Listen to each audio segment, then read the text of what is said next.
Wilson Morales from Black Women TV, talking to Lovell and Erik. How's it going, guys? What it do, baby? What's up, man? Hey, talking to the dearly departed Erik. Oh. You had a good run. Everything has a good run. So let's start off with you first.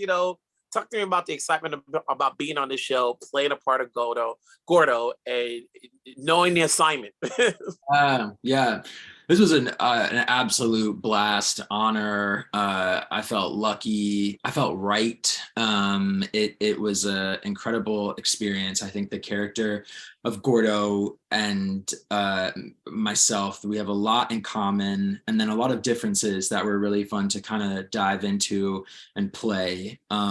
Though I would have enjoyed to stay around a little bit longer, I really feel like I got the full gambit of kind of what somebody does in power or what they can kind of bring to the table. So that was really exciting. And then to just get to work with some incredible people like Lovell and Mary and Luna and to kind of just be in the presence of these really special, talented icons, really. So that was great. I have nothing but fantastic things to say about my time in the show. Lovell, you there? I'm right here, baby. Okay. So Drew, could he ever be happy? We thought he found love at last, somebody who's in the business, who understands what you have to go through as the character Drew, but yet obviously, you're easily manipulated to the point where you have to take him out. You couldn't have a discussion right away. You just had to take him out. So talk to me about when you got the script and you said, nah, love doesn't last forever. I think it can, but I think it just has to be, start in the right place, start with the right origins. They were building a relationship based off of a lie, like Gordo never got over the murdering of his father. And now the same thing happened to Drew. And I just think that, they're trying to build this nest egg, but there's just these secrets underneath, and there's such strong secrets. Like if it was just like, hey man, I like, sorry, I like, stole some money from you or something like that, it'd be like a little different. Like, whatever, it's money, give it back. And that's kind of it. But it's like, you killed my pops, and that like is like earth shattering to me. I can't, unforgivable. And I think that if Drew had hesitated, he would have, given space to be considered a weak link in the family and not think about the loyalty of the family before his own emotions. And Kane would be right, and Poppy's doubts would be right. And so he had to just make that move and deal with the consequences afterwards. But that's the thing that both of those characters have in common, is that they both love their father, but at the same time, they weren't willing to listen to reason. Gordon didn't want to have a discussion with Lorenzo to see what was going on, and Drew didn't want to have a discussion with Gordo. So let's talk about this, because feelings aside, like, okay, I got a job to do. The murderous in them, came through as opposed to reason. Gordo, obviously when you're playing this character, Erik, when you're playing this character Gordo, what did you give yourself a backstory to him as far as who he was within his own family? Because he's one of 4 brothers? Yeah, one of 4.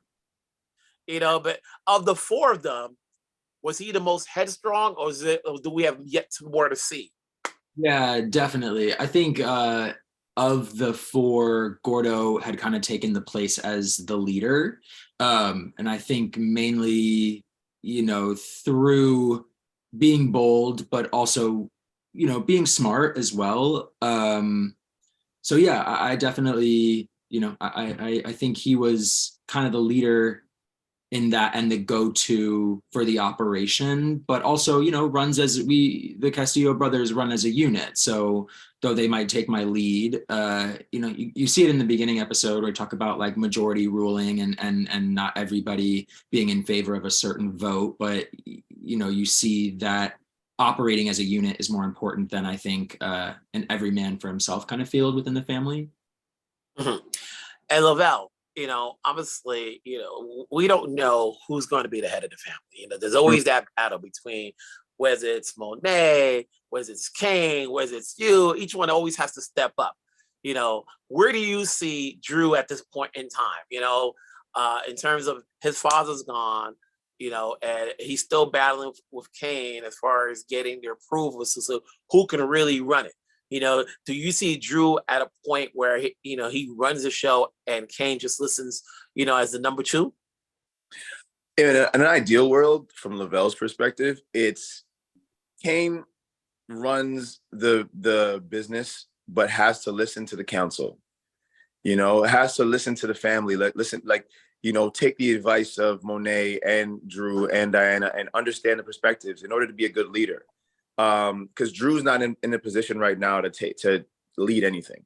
He's really messed up right now, and really in a place where he has to lean on the family for support and not in a position to lead. I think Monet could lead it as well, but because she has so many secrets and skeletons in her closet, if those things come to light, she's not going to have anything to lead. And we want Diana to focus on school. So I think Kane really wants that head position, but at this point, he has to listen to reason at the same time. He wants to be the one to come up with the decisions and make all decisions, but it's not how, it's not your strong point. So if you have to lean into your supporting strengths. But that's just me as Lovell. Ideally, I think Kane will be a good leader because he knows how to make those wise decisions in the sense of knowing, doing what needs to be done for the family. And Drew just can't do it right now. He just can't do it right now. And then, between the two guys, when you're reading the scripts and you're reading that you guys got to get together, and it's like the heart wants what it wants, even though you're in this business, and at first Gordo was like, listen, we got a job to do. But then he saw, he got through it, For you, Erik, what was it like playing his character, knowing that he's got a job to do, but his emotions get the best of him? Yeah, I mean, obviously it brings in a lot of complication. But I think, even as just me being a human being, love is a very intoxicating kind of feeling. It creates a lot of misguided judgment, and you can tend to easily break rules that you've set for yourself when you're out of that same kind of love. But I think when you find somebody who is not only special, but very similar to who you are and understands you for who you are and sees the human being in you throughout all of the other things going on, the business dealings, the being gay, all of the things kind of going on. When you meet somebody that understands you on a really deep and core level, it's actually seems a bit more logical to me that you kind of follow that and let work deal itself out. And in this case, I think that happened, and it wasn't necessarily a win for Gordo, but I think that, that feeling just kind of took over, and that was it. Do we know if he was out publicly, or was that something hidden between him and Drew? Yeah, no, Gordo is definitely out, and it's, not something that he feels the need to hide. I think based on his family and what his brothers kind of know about him, he's definitely out, and it's just, a part of who he is. And for you, Lovell, as far as playing the character Drew, obviously he's still battling in terms his family knows who he is, but is he ready to be out? Because he hasn't shown it yet. Obviously, we've seen spurts of romances, but it all has to be done publicly and hidden. Not because the world he's in, is because the people around him can't be seen as being out. Well, I think in the situation with Everett, who he wasn't ready to be out. But I think from Drew's perspective, it's Drew's out, but it's if it's none of your business, none of your business. He knows what the family knows about Drew's sexuality. He has this love between himself and Gordo. The Seals know, and it's not a secret. It's not something that he actively hides. But at the same time, it's he's not, that part of it doesn't affect his business dealings with Tariq or, whoever else. You know what I mean? That love aspect doesn't bleed over to that side because it has nothing to do with them. Right. But I think in Drew's ideal world, if let's say, for example, Drew and Gordo actually were able to sustain a relationship and build something together and maybe build a family or connect the two families, I think, that could have been something, that was like the first time we've ever seen a unity like that publicly in the drug dealing space in the gangster world. And it would have been no skin off either of their backs.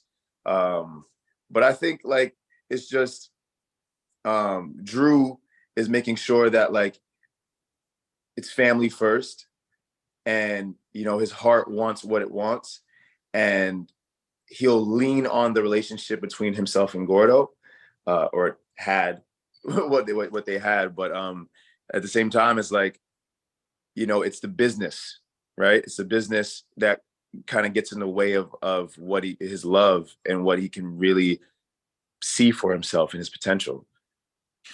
What did you do to make Erik feel welcome? He was on there for a short time, but good enough time for folks to know who he is. When you get a character name like Gordo, we're going to always remember that. Yeah. And then in Death, you're more remember about how you went out than how you came in. We don't remember that first episode. We just know how you went out. Yeah. So Lovell, what did you do to make Erik feel welcome once he got on the show and you saw, oh, he's on this page, he's on this page, he's on the next page, he's on the next script? I mean, we hung out outside of work. We got to get together and hang out with went to this, what was that restaurant called, Erik? With the big portions? Is it Jacob's Pickles? Maison Pickles? One of those. Maison Pickles. Yeah, we got to go out and like have a good time and meet our partners and stuff. And that was really nice. I think we also just talked theater a lot, went to go see a show. Yeah. Yeah, I mean, I think like Erik's really easy to connect with, and really, really generous as an artist and really loving as a human being. So I didn't feel like I needed to go out of my way to do anything like to make him feel welcome. I think we just bonded. We love theater, we love acting, and so we just got to connect and talk about that and talk about our, like, I remember us talking about so many different shows that we went to go see or like felt strongly about, and to me that's the key to my heart right there. You've got more episodes to go, but for you, Erik, when you work with different directors and writers on this particular series, what part of your skill set as an actor improved that you can take with you as you go on to do other projects down the road? Oh, I think, I'm very familiar with being on a stage. This is one of the first few times I've really started to kind of get familiar with, specifically working with a camera and being more like on a sound stage than a theater type of stage. And I really think I learned a lot about kind of control and understanding, I think, what the camera picks up. And it's been really exciting to kind of watch back the episodes and just be like, oh, I really like this. Oh, maybe I would do this a little bit differently.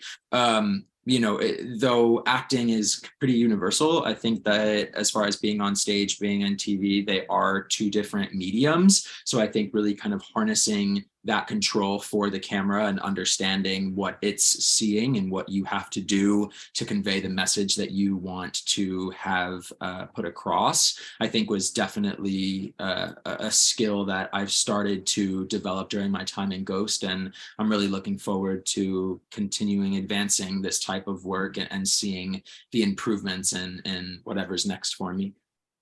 Hey, Drew, before I let you go, Lovell, when you watch a show long enough, you just know the character name. But obviously, I won't go into spoilers because we got more episodes to go, and I don't want you to reveal anything because it's always a pleasure to watch this show week after week and have people talk about it and tweet about it and say, hey, did you see what happened? OMG. So congrats on Erik on being on the show. Lovell, I'm sure we'll talk down the road because I know when your name is Tejada, you ain't going no time soon, hopefully. And while there's a writer strike, which means he'll keep staying on. God willing, man. So let's keep it going. We want the writers to get there, whatever that's needed for them, so we can have a show to continue to watch. Best of luck to the both of you. I'm sure I'll talk to you down the road. Take care. Thank Take care, you. Wilson.